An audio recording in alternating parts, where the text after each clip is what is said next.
my microphone is working. Yes, we can hear you. Thank you. Okay, great. Thank you, Sarah. It is now 6 o'clock, time for the City of Oak Harbor Planning Commission regular meeting, November 23, 2021. Due to COVID-19, this will be both a physical meeting location and a virtual meeting per Washington Proclamation 20-28. Meeting may be viewed live via YouTube. To leave a public comment that will be made part of the meeting record, please call and leave a message at 360-279-4512. Once again, 360-279-4512. The first item on the agenda this evening is the roll call. Let the record show that Commissioners Wassinger, Southard, and Marshall are present, and that Commissioner Scheit is remote. At this time, I'd like to also mention that there are presently 2 vacancies on our commission, and anyone interested can certainly go to the City of Oak Harbor's website and apply. The second item on the agenda this evening is the approval of the minutes, September 28th, 2021. Do I have a motion? I'll make a motion to approve our meeting minutes from the September 28, 2021 meeting. I will second. I have a motion and a second. All in favor, say aye. Aye. Aye.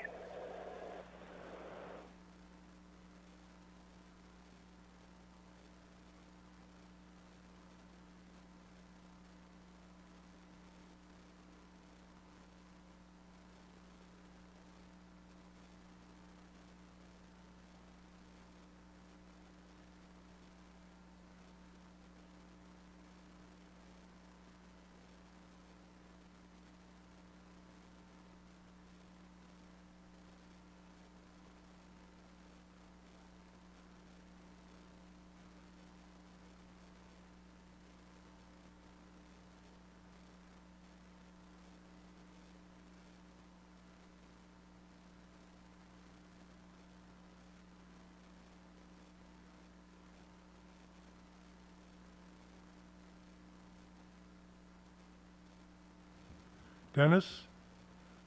Oh, my mic wasn't on that whole time. Oh, that's wonderful. Okay. Dennis,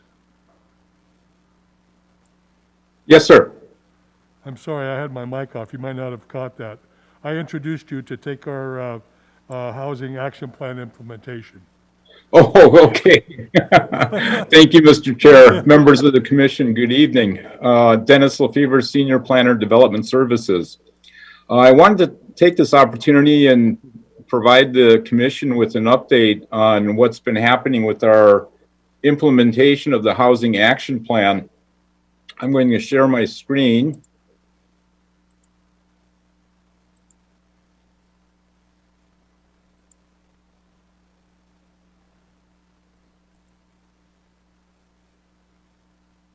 And indicate that you're probably all well aware, but I wanted to take a couple of minutes and just give a refresher course on what the background of the Housing Action Plan is.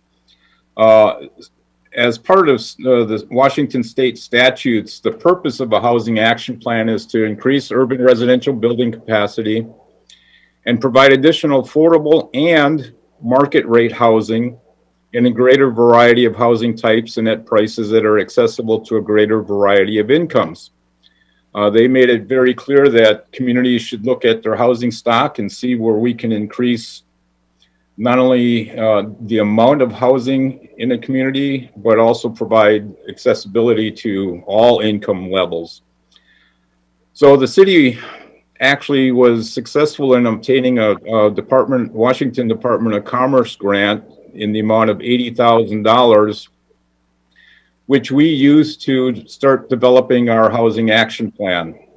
That effort began last April. We contracted with LDC, who is an expert in this field and helped us along this process. The Planning Commission had several opportunities to review all the major pieces of this housing action plan.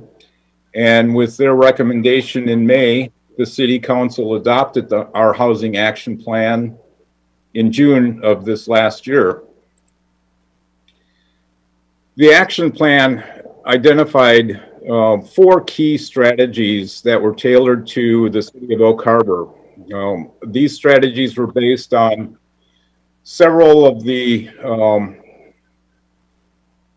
stakeholders meetings that we held, as well as meetings with yourselves and the City Council, and the extensive housing needs analysis, which was prepared as part of the document.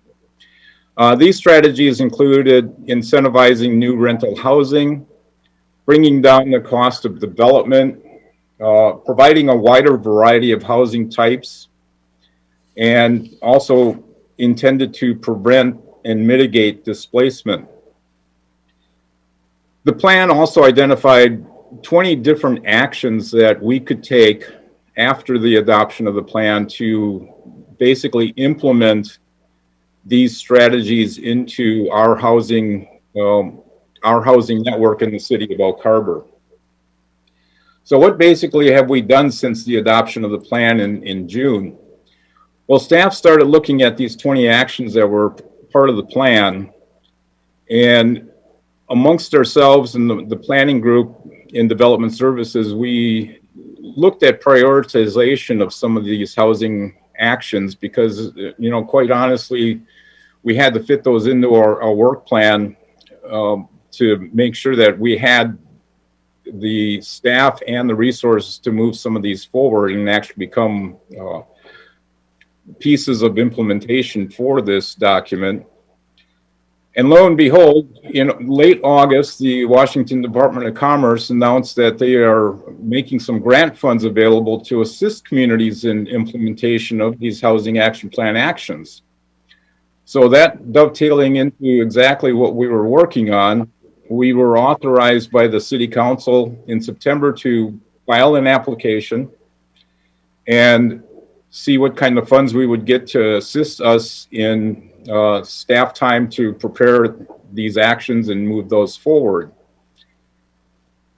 In October, we submitted the application, and in late October, we received word that we were awarded $56,500 in a no-match grant to assist us in implementation of our housing action plan actions.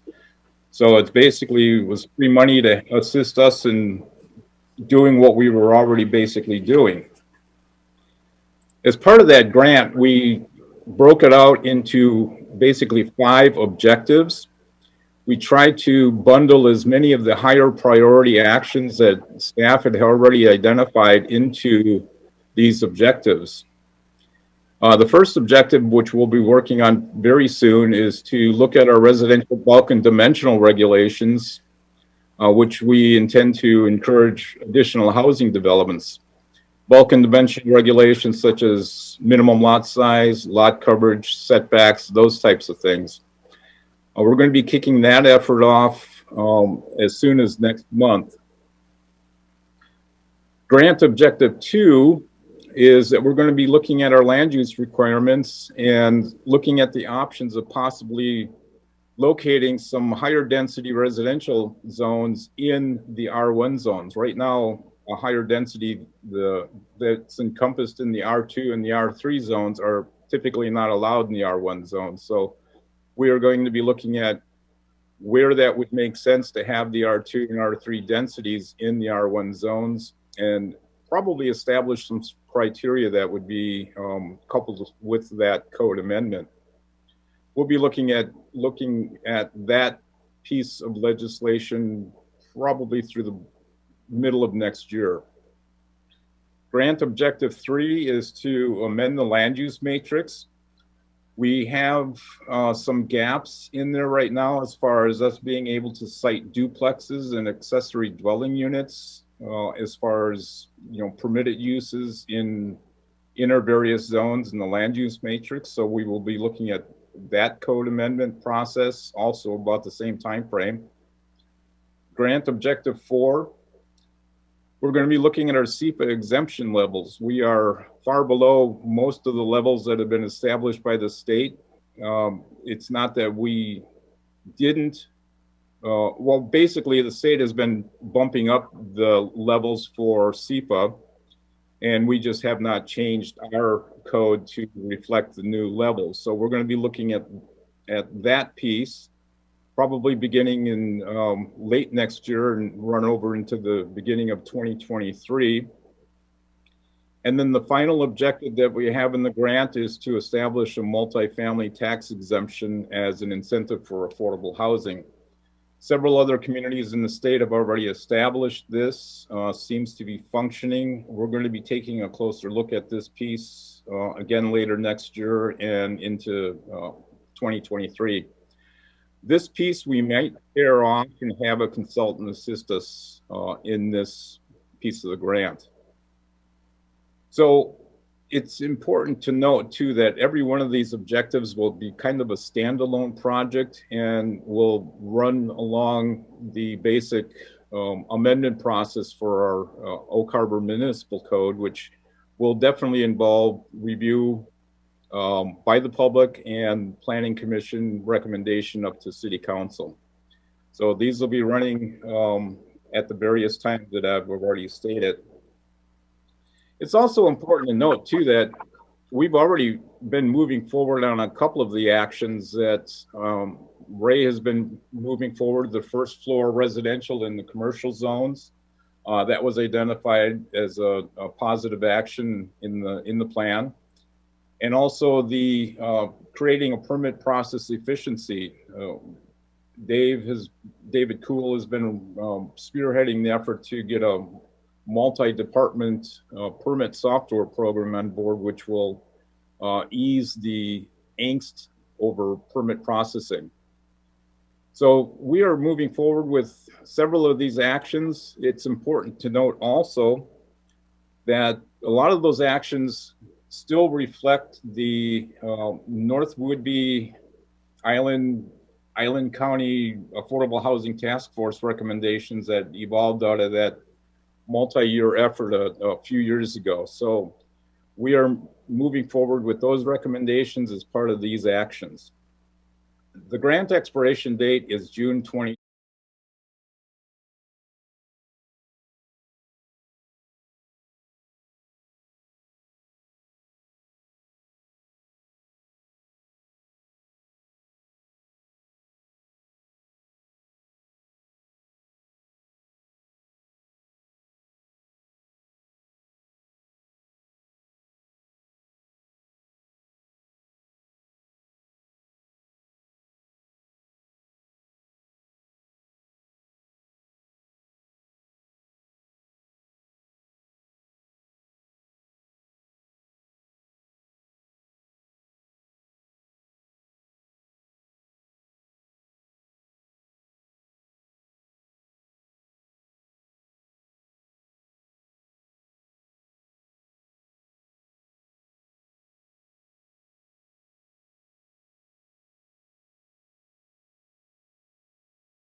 Normally interact with their application system are usability testers, and we can assure that, yes, this is going to drive the efficiencies we're looking to see.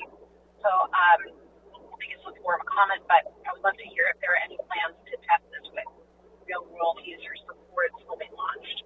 And then finally, can you speak to any, I know that on the Affordable Housing Task Force, we talked about sort of densifying some of the core and making that of the city and making that a little bit easier for developers to do so. Can you tell me if anything in the 20 action items would assist affordable development in the more central core of the city? Thanks. Thank you, Commissioner. I will handle the first question. I think the second question I will defer to David Kuhl, and then I'll also try to address your third question. In simplistic terms, the R1 zone is basically our least dense residential zone. It's primarily for single-family residential. I think the density is 3 to 6 dwelling units per acre. It's basically the lowest residential density zone that we have in the city. And it encompasses quite a large area on the outskirts of the city, basically on all sides of the city. So it is definitely our largest zone, but it is very exclusive as far as what is allowed in that zone. So that's why we are looking at possibly incorporating a higher density residential development in certain areas, maybe areas of collectors or close to transit stops. And also, I think that answers the first question pretty well. Does that answer your question, Commissioner, as far as the R1 zone? Yeah, it does. And I think for anybody else listening, it would give them some context. I appreciate that. I just want to be sensitive to, like, we use a lot of terminology that maybe others aren't familiar with. So thank you for that explanation and giving people a sense of geography. Yes, absolutely. Thank you. Mr. Kuhl, if you could respond to the permit processing software, that would be appreciated. Sure. Thank you, Commissioner Schott. Your question, as I understand it, thank you, Sarah, for writing it down. The city owning the data in the new permitting program. That's a question I think you brought up once before, and I don't have an exact answer for that yet. I know that it has been discussed. Who controls the data? Is it the private vendor or is it the city? And who has what rights? That would be in our contract with Davenport, and I'll have to take a look at that to give you a full answer. So I don't want to give you half an answer tonight, but I'll certainly research that and find out. Thanks.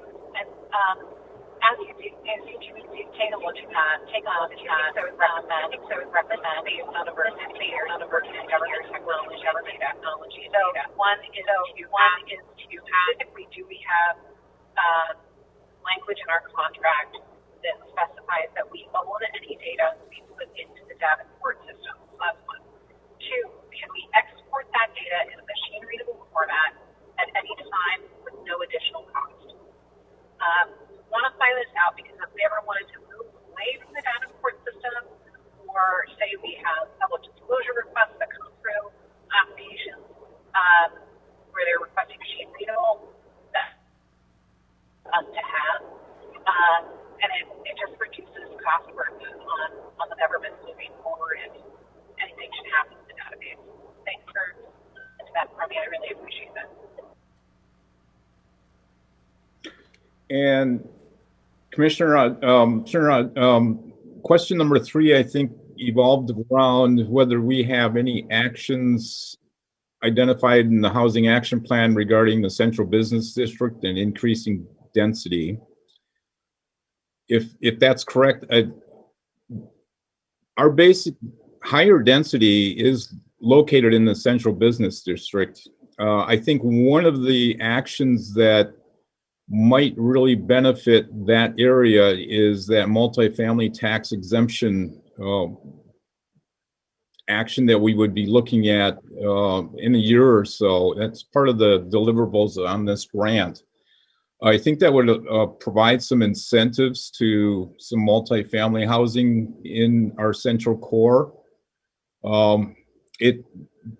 There's a lot of work that needs to be done to research that and ensure that that would be the case. But that would be my first action that I would recommend that would affect density in the downtown area.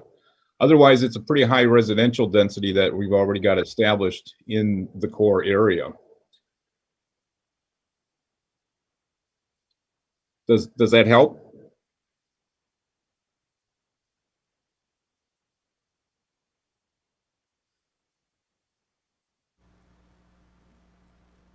Commissioner? Yes, sorry, you dropped off right after the word otherwise. Oh. And, I apologize. I think I got the gist of it. Yeah, that sounds good. I would just say that, you know, we do have this emphasis on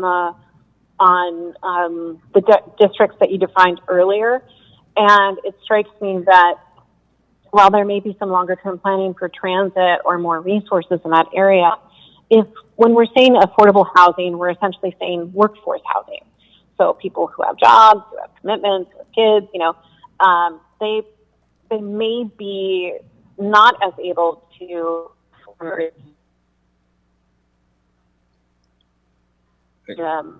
place, like having at least some strategy in these 20 points around,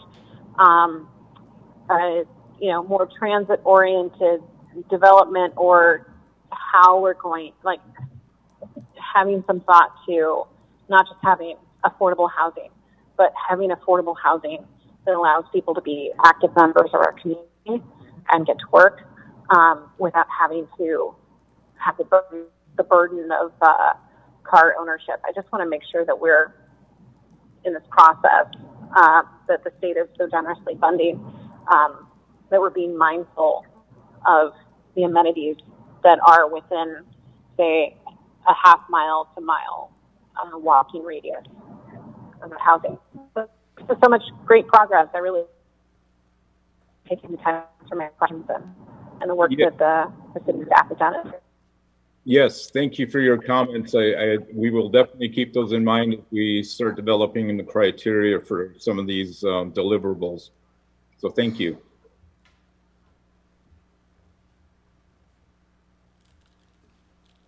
Thank you, Commissioner Schott. Anyone else have a comment or question for Dennis?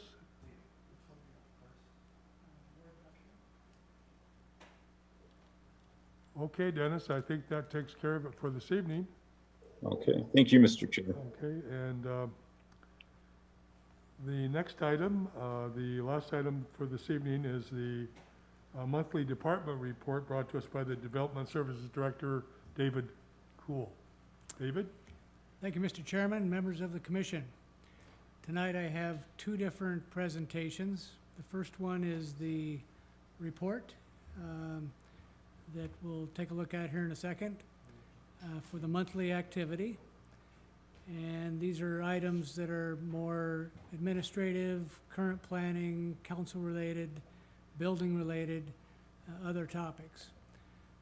The next item I'll also have is an item on the bylaws that the Planning Commission currently operates under. Once in the past, the commission asked for a discussion on the bylaws that we have. Okay, and so we'd kind of like to talk about those a little bit. The bylaws were approved back in 1983, and they were updated somewhere along the way. And so it's in section 18 of our code, and we just kind of like to cover that so you can see the basis of what the rules are for the Planning Commission. And I'm sure, Mr. Chairman, you've been here a long time, so you probably know them very thoroughly, but for anyone who might be new, might be useful to take a look at those. So the first item is the monthly report, and we're working to get that up for you. The one thing on the first part of the report is the development agreement for Pacific North Group Incorporated. That particular agreement is a development agreement that's allowed by state law that allows cities and counties to work with the developer to develop a phasing and timing schedule that works for both the city and the developer. In this case, the developer for Hillside Development developed a preliminary plat for 192 lots in 2 phases. The first phase is 70 lots, and so what this development agreement applies to is the first phase. The first phase, normally you would develop the whole phase at one time, but the developer felt that since he's on a steep hillside and you don't know what the market is going to be like, if it's going to sell out right away or if you want to just develop it in increments, we've come up with a process that we call segments. And so there will be 4 different segments within phase 1. The first segment will be 10 homes, which will all be the model homes. And all the infrastructure will need to be installed and the houses built, completely finished, before they can move on to segment 2. And so this allows them to gauge the market, see how it's going. From there, they'll go to segment 2, that'll be 20 homes. And they'll develop that in one piece. And they'll just go forward in that fashion. Segment 2, then segment 3, then segment 4. During that time frame, though, we'll be talking about segment, or phase 2, which is the rest of the development. That particular concept we haven't talked about in great detail with the developer, but we anticipate starting that probably next summer. My assumption is it will take the developer a year or so to get the infrastructure in and get the houses up and get to the point where he'd be ready to move on to segment 2. So that's the unique thing about a development agreement that allows you to do certain things that are outside the box just a little bit, but still protects the city. So in case you're concerned, we did require bonds to be established for future segments so that the taxpayer is protected in case development were not to go forward. Then we'd still have bonds in place to finish all the future infrastructure for segment 2, 3, and 4. And that's really the nature of what we've tried to do with this development agreement, to make it a practical, useful tool to help the development happen. Next item on the list is it's probably hard to see from up there, but the approved CBD and horizontal mixed-use zoning ordinance amendment. You remember, you saw that, and so that was done just recently by the City Council. Next item under number 2, current planning, is up here. The department approved the U-Haul site plan. U-Haul's out there on Highway 20 and Fakima Road. So several buildings will go up out there, a little retail store and storage buildings. And so they've approved the site plan for that project. The building permits are not ready just yet, but they're moving forward on that one. Thanks, Tim. So in current planning, we also have the review of the final plat for McKinney Place.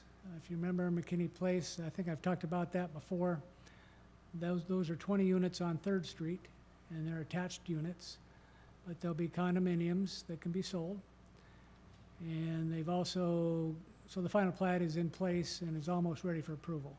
Those are approved administratively by staff, and so you, of course, won't see that here at the Planning Commission, but that is almost ready for approval. Under the Building Division, number 3, that's a item, new restaurant at 650 Southeast Pioneer Way. I don't know much about it. It's a restaurant called Biggs. And so that one is just about ready for permit approval. And so we anticipate seeing what that would look like. Also, the McKinney Place, we've issued a new 4-plex permit to get them started. Essentially, that's their model home, where they'd be allowed to have 4 units as part of their model home project. And so the 4-plex helps meet that criteria. That's under construction right now. The building department also approved the CMT building at the high school, which is a training program that has permits now, so that'll be going up. Our department's also hopeful to try and work with the folks at the CMT building to try and do some outreach with them and get a building inspector training program started there. So we'd like to see if we could figure out a way, we haven't approached them yet, but to try and start some building inspection training so that we get a base of people coming up through the ranks who know to do building inspection, so that we could maybe draw upon that here on Island County, because it's really hard to find those types of trades and skills right now. So that's something our building official, Ginger Pennington, is hoping to spearhead and try and get that started. Under long-range planning, number 4, up here, we're developing a work program for next year. Dennis Lefevre started talking about that a little bit in terms of our future projects. We hope to do zoning ordinance amendments and critical areas ordinance that Dennis works on, and a number of other things. So looking at what the department has done in the past, I think in December or January, we do an annual report to you with all of our projects we've done for the year and a future work program for next year. So we're putting that together now, and give you a chance to take a look at some of the things we want to work on next year. So I hope to start that very soon and get that in front of you quickly. We're also working on broadband access through Island County and the state's broadband office. Dennis Lefevre and I are working together on that to use some of the grant money that might be out there and try and broaden the broadband access through certain parts of Island County and certain parts of Oak Harbor as well. We feel like we're best off partnering with the county because they have some resources down there and a group of broadband folks. So we hope to partner with them and use our resources and theirs. Administratively, we're continuing our work on the new permitting system. And the new permitting system is Davenport, the company that we've hired to do that for us, and Sarah has been a big part of that, as well as the planners and the engineers. We've been meeting on case packets to look at every single type of project we do and put it to an electronic system. So both for land use as well as permitting. Those of you who know us know that we use a paper system now and a hybrid system using an Eden software, which just basically issues the permits. We don't have a central tracking system. And that's what we're trying to develop with Davenport's system. They'll be out here next week to do sit-down meetings with us. And we anticipate having something live and ready to go in March of '22. So I think maybe by February, we'll have something that we can show you. Because it's kind of hard to talk about a piece of software just talking about it. So we want to have something that we can show you the screens and how they work and how we can help make customer service a little better. The idea, of course, is so that you'll be out there in the field with your phone. You want to be able to go onto your phone and find out what's going on with a project. You can do that. And that's what we want to, that's our goal. So you don't have to call us to find information. You can go find the information on your own anytime you want, 24/7.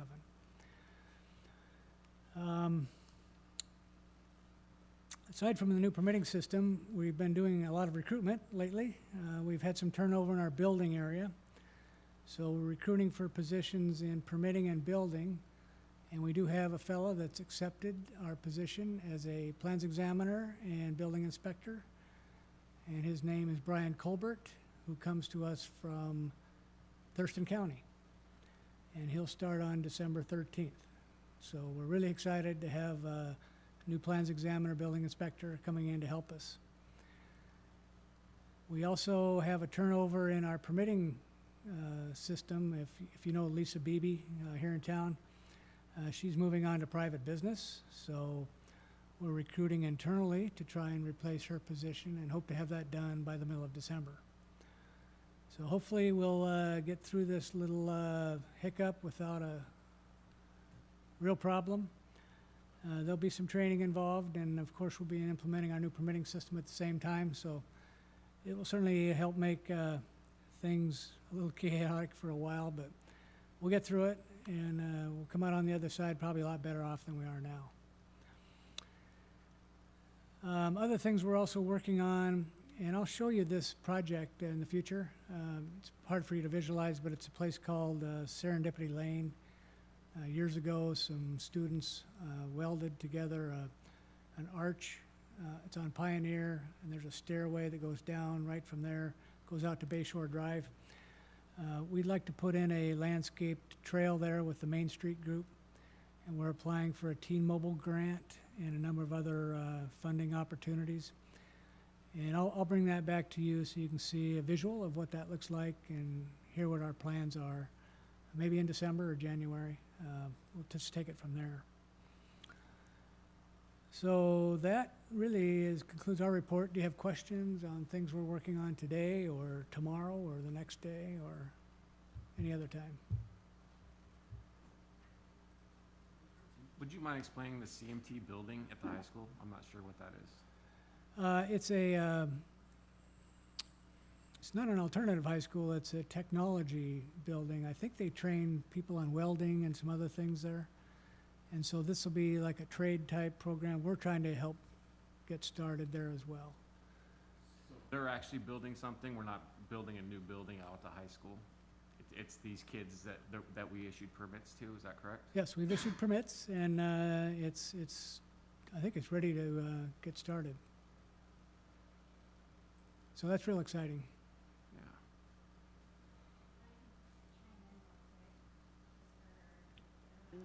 Information.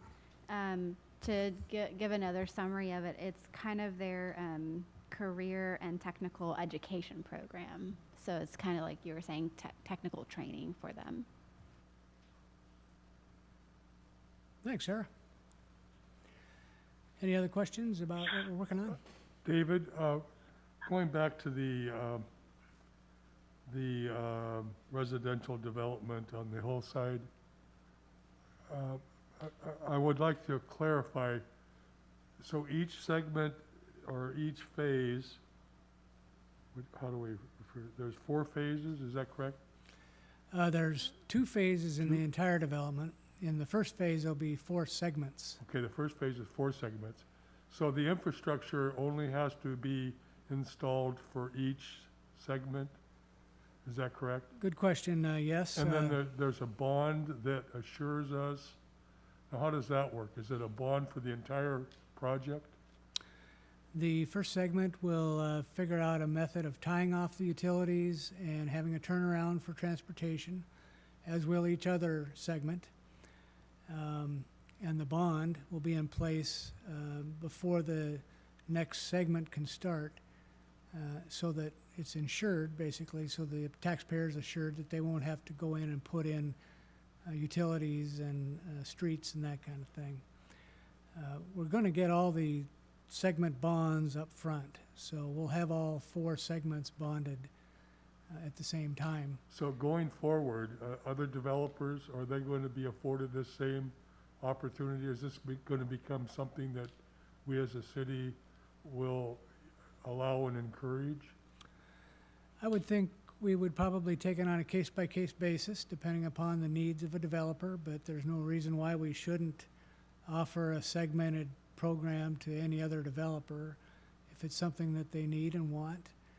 This particular site is particularly challenging to develop. It's all on a hillside, and each of their houses that they build will be tied into steep retaining walls. And so the game plan was not to have them develop all of phase 1 at one time and have all these retaining walls spread out clear across the hillside and take a few years to develop and have people have to look at retaining walls. So this way it'll just go in segments. Whether or not a flat piece of ground would need this kind of a tool or not, I don't know, but it certainly could be offered. Definitely. Good question. Thank you, David. Hi, David. This is Sarah Schott. I had a question about the broadband work that you're working on and collaborating with the county. I was wondering, has anyone on that effort and that collaboration with the county looked at leveraging the municipal broadband line that Anacortes sent over through the water pipes of Deception Pass Bridge? And has anyone talked about municipal broadband as an option for Oak Harbor residents and businesses? Great question, Sarah. Yes. Brett Arvinson with the Public Works Department has been working with Anacortes on their broadband. As you all know, Anacortes went into the broadband business and has their own service. It will be coming up towards Deception Pass Bridge, and we thought of a process to put the line in a water line that would go across the bridge and come down to Oak Harbor. It's been a concept called wet fiber that we've been talking about for some time. Blaine Oborn, the city administrator, has been working on that. And so that has been part of our conversation, not only with the county, but with a fellow named Andrew from the Port of Skagit, who's a broadband expert. And also the Governor's Office of Broadband has been involved in conversations with us. So we'd like to get the broadband conversation started again in January with the City Council. And we hope to get in front of them perhaps at the workshop in January and try and give them an update on the efforts we've made so far. The challenge you have with broadband is the last mile or the last half mile to get to the rural areas, that folks that don't have cable service or anything else to get to their house. So that's one of the goals with the broadband program, and there's a lot of federal funding available for it. And we're just trying to partner with the county because we don't think we should be doing our own thing in Oak Harbor and they should be doing their own thing. We think if we partner with resources, we can help expand broadband opportunities for everybody. At the same time, working with WidBeTel and the other cable providers who already have lines in the ground.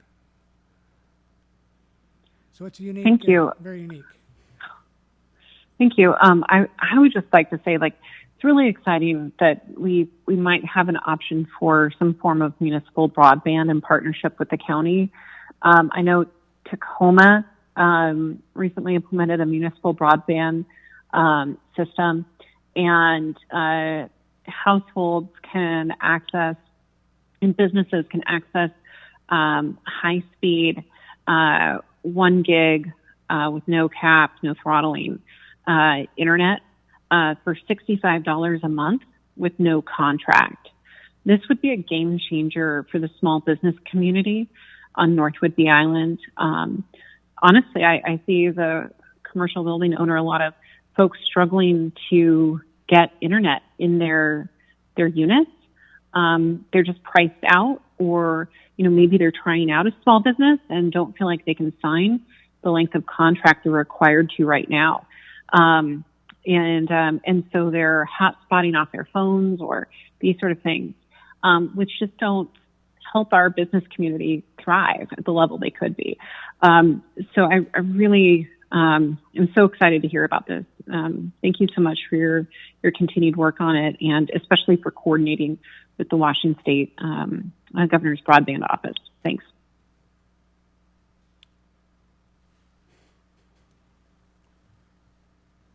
Any other questions for David?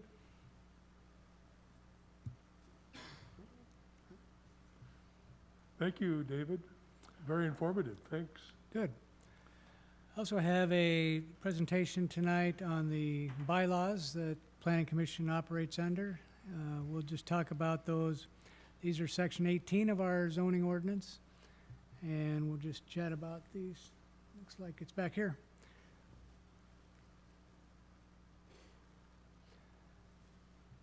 The Planning Commission bylaws, essentially it says there are 7 members of the Planning Commission, and it talks a little bit about, oh, there we go. Other screen. Thank you. Not less than 4 members shall be residents of Oak Harbor. and the other 3 may be owners of businesses or owners of property located within the city. So that defines who can be a planning commissioner. The term of office is 7 members appointed by the mayor, and it shall be 3 years.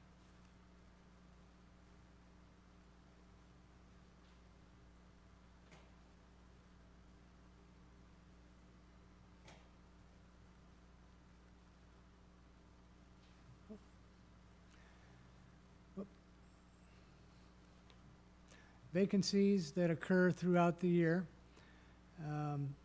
Expired terms can be filled for the unexpired terms. And then members may be removed by the mayor with the approval of city council for inefficiency, neglect of duties, or malfeasance in office.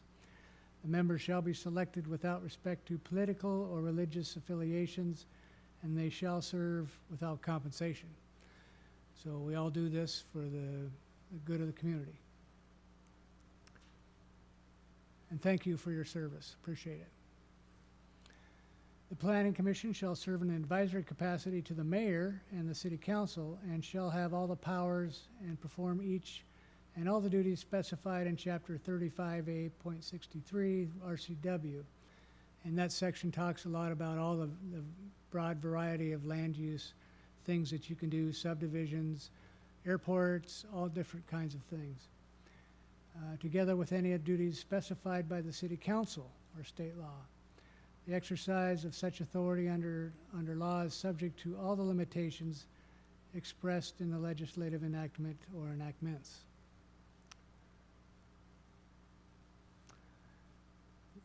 The referrals and recommendations for the city council may refer to the planning commission for its recommendation and report. Any ordinance, resolution, or other proposal relating to any of the matters or subject in Chapter 3563. So if they want some kind of analysis or study, want the Planning Commission to take that on, they can do that and ask you to review some of that and then come back to them with a report. And that's part of what your role is to help vet some of those complicated concepts, whatever the city council is trying to pursue.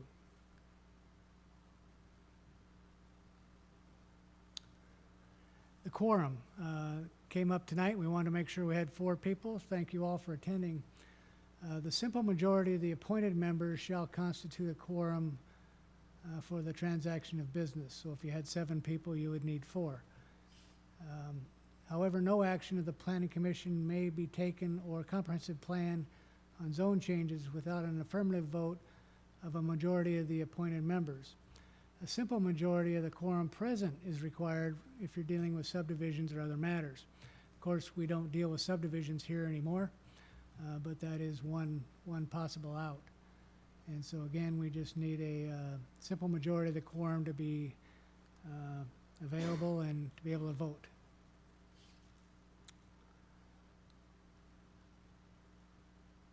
A yearly report, something I talked about earlier.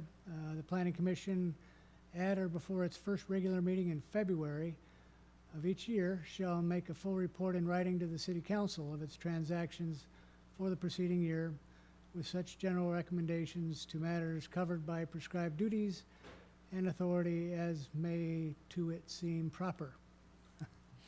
So we'll do a report for you, and so the report will go to the City Council, but we're going to do an annual report for you. So you can see all the activities in the city as well as a future work program. And that's a nice tool, but we'll probably do that December, January sometime.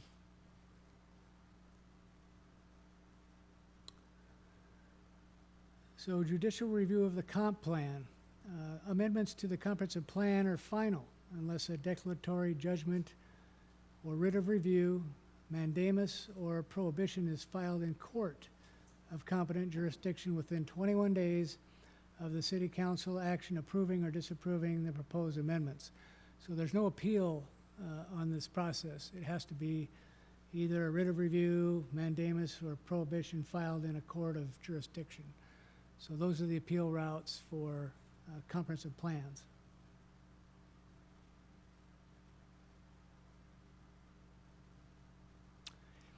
I'd like to move to another topic at this point, site-specific rezones. Something we talked about last time was the type 5, type 4, type 3 permits and the process you go through to do those. So since that time, we've gotten a little more confirmation from our attorneys what we need to be doing with site-specific rezones. In particular, we're going to do an upcoming code change, and so I just want to give you a brief introduction to that. Amendments to the zoning ordinance will be proposed next year. The type of zone change requires council approval. Currently, the code allows final change through the hearing examiner. So let's say you go out here to some individual lot and you want to rezone it. Currently, it goes to the hearing examiner for final approval. What we'd like to do is take that at the hearing examiner and then go on to the city council for final approval. The reason we do that is because rezones are approved through ordinances. And the only body in the area that can approve an ordinance is the city council. So for some reason, it's gotten sideways over the years, and this has been an established legal position for at least 10 years. And so something we should update. And it's just another thing we'll put in the work program that we'll get to fairly promptly so that we're not out of whack with what it should be. So that's site-specific rezones. This is the chart that we looked over last time. If you remember the type 4 process, looks like rezones under C. This goes to the hearing examiner and it says final approval at hearing examiner. In reality, we need to make this not a type 4 process, but we'll have to make this particular rezone process what's known as a type 5 process, and that's all legislative. That's done through the city council. So rezones in conjunction with yearly updates to the comp plan are done as a type 5, done through the city council, and we'll have to add a category in here for site-specific rezones. Amendments to regulations, land use codes all go to the city council. Amendments to the comp plan map is city council.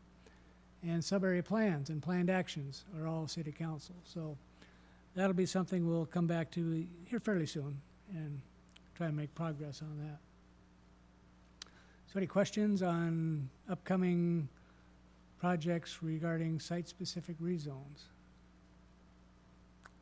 Doesn't look like it, so we're available for any other questions you might have.